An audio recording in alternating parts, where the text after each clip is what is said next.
strongest cultivator in the martial world had everything within his grasp: power, respect, and the chance to ascend to the immortal realm.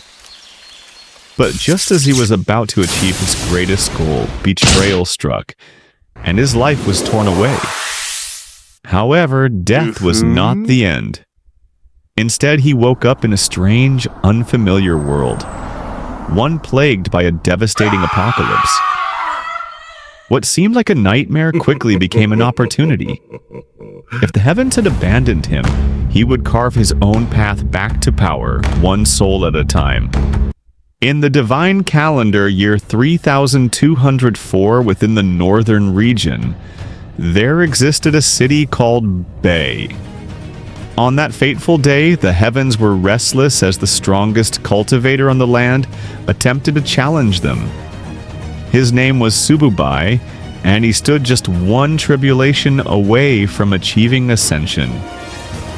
However, before he could complete his breakthrough, an unexpected betrayal unfolded.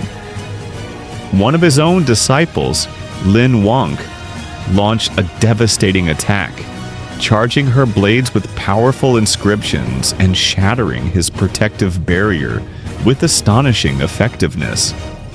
The force of the strike sent Sububai crashing down. Before he could fully process the betrayal, another disciple emerged, this time not merely attacking, but stabbing him in the back. As he struggled to comprehend the situation, yet another figure appeared.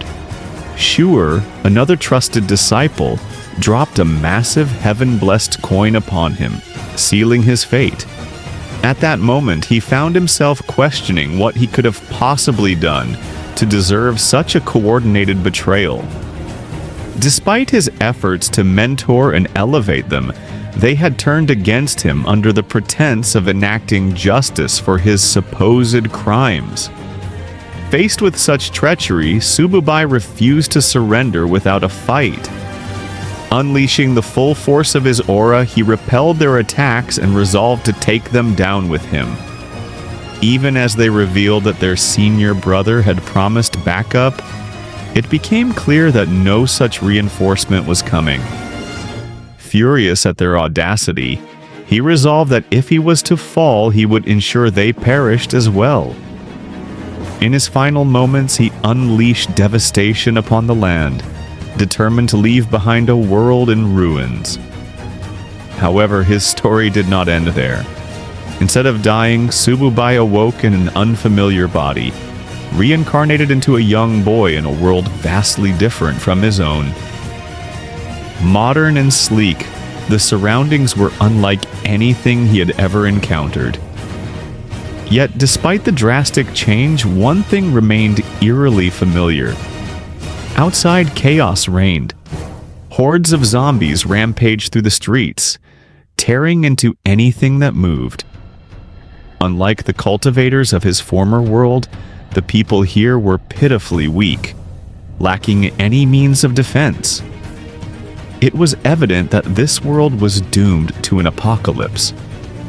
Despite the unfavorable circumstances, Sububai knew that dwelling on the past was futile.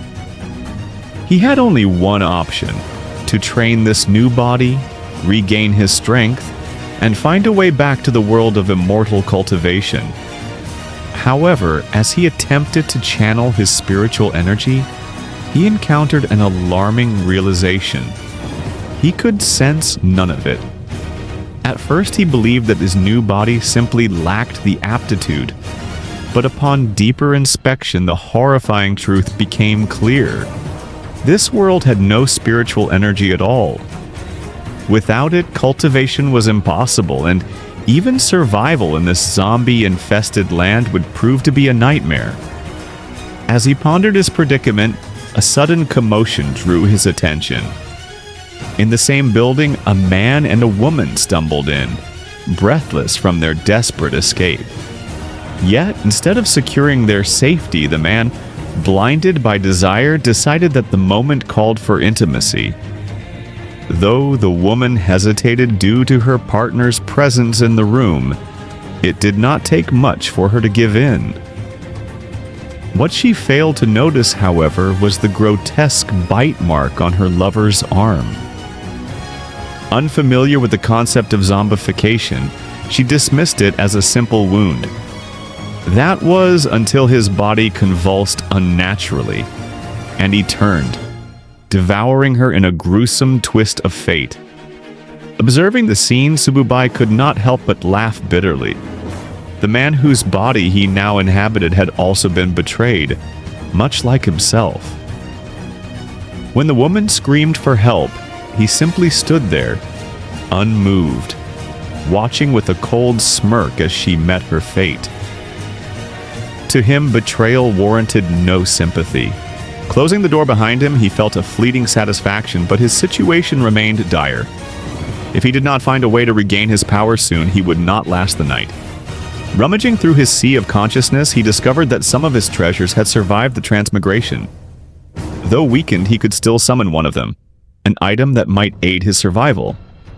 However, as luck would have it, the treasure he manifested was the 10,000 Souls banner, an artifact once considered useless.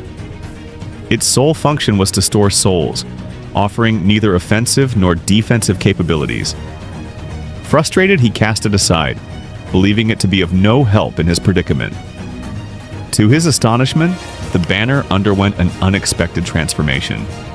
Infused with the mysterious power of this new world, known as the System, it evolved into the 10,000 Souls banner system. Now it could not only store souls, but also convert their power into spiritual energy, which could be directly absorbed. The stronger the souls collected, the greater the energy he would receive in return. Realizing the potential of this newfound ability, Sububai saw a path forward. The apocalypse, which had initially seemed like a curse, had instead become an opportunity. An endless supply of souls awaited him. Before he could put his new ability to the test, there were still 2 zombies lurking in the other room. Without hesitation, he swung open the door, allowing the creatures to lunge at him. With swift precision, he impaled them both with his spear. As their bodies fell lifeless, the banner wrapped around their heads and crushed them, absorbing their souls instantly. To his shock, merely absorbing 2 low-level zombies granted him a breakthrough to the spiritual sea realm, and his weapon leveled up as well, granting him control over 2 souls. For the first time since his reincarnation, Sububai felt the thrill of progress. Though this world lacked natural spiritual energy, the undead hordes provided an endless source of power. With the 10,000 Souls banner system at his disposal, he would carve his path back to immortality, 1 soul at a time,